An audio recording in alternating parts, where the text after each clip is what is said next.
Chapter 6. The Jewish People. God speaks to Abraham. Sargon the Great ruled over many cities in Mesopotamia. One of the cities in Sargon's empire was called Ur, and a very important man lived in the city of Ur. His name was Abram. The book of Genesis in the Bible tells us about Abram. Long ago, Abram lived with his father Terah in the city of Ur. He helped his father to run his business. Terah was a merchant. He bought and sold copper, gold, purple and scarlet cloth, cinnamon and salt. He grew rich by buying and selling in Ur. Terah should have been happy. Ur was the perfect place for a merchant to live. The city was built right on the banks of the Euphrates River, so that traders could sail right up to the city with their goods.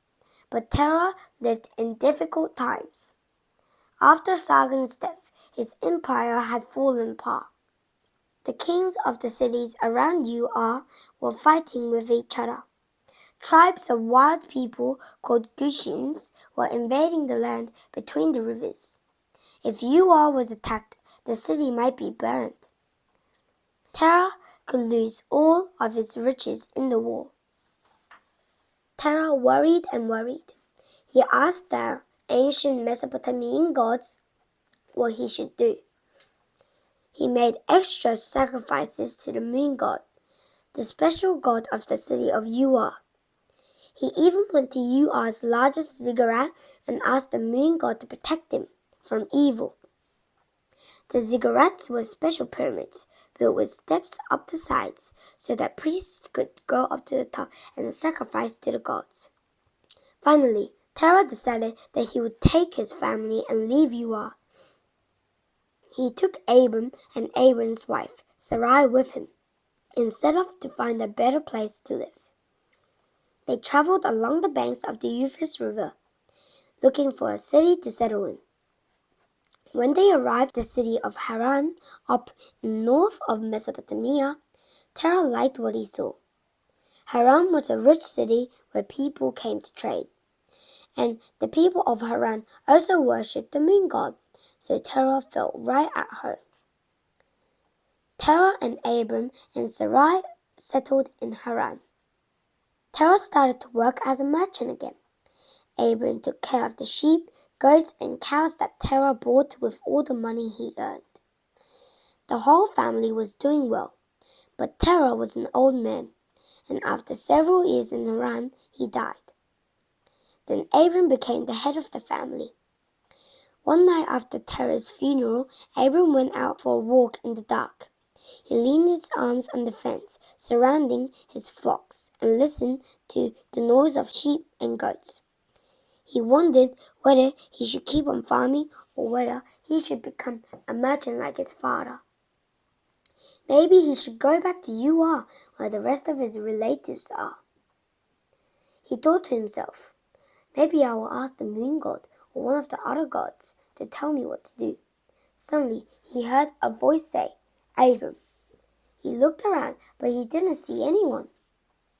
Who are you? He said. Are you one of the gods? I am one god, the voice said, and there is no other god except for me. What do you want me to do? Abram asked. Leave Haran, God said, and go to the land I will show you. I will give it to you and your children. I will make you into a great nation. I will bless your friends and curse your enemies, and everyone on earth will be blessed because of you. God told Abram to go to Canaan. Abram had never thought about going to Canaan. After all, there were no large trading cities there. There were no rivers. It was far, far away from Mesopotamia, the only civilized place that he knew. Strange, wild tribes lived in Canaan. Why would he go there? But Abram decided to do what God told him. He took Sarai, all his servants, and all of his sheep, goats, cows, and camels, and all of them left the safe city of Haran and started off into the wilderness. Finally, they arrived in Canaan. When they got there, God appeared to Abram again. "I will make an agreement with you," God said to Abram. "Obey me and worship me. You will be the father of a whole new nation, and I will give the whole land of Canaan to you and your children and grandchildren.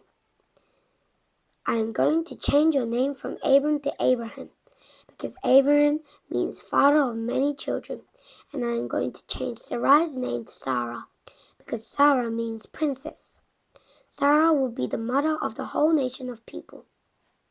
Abraham thought this was very funny because he was an old man, older than your grandparents.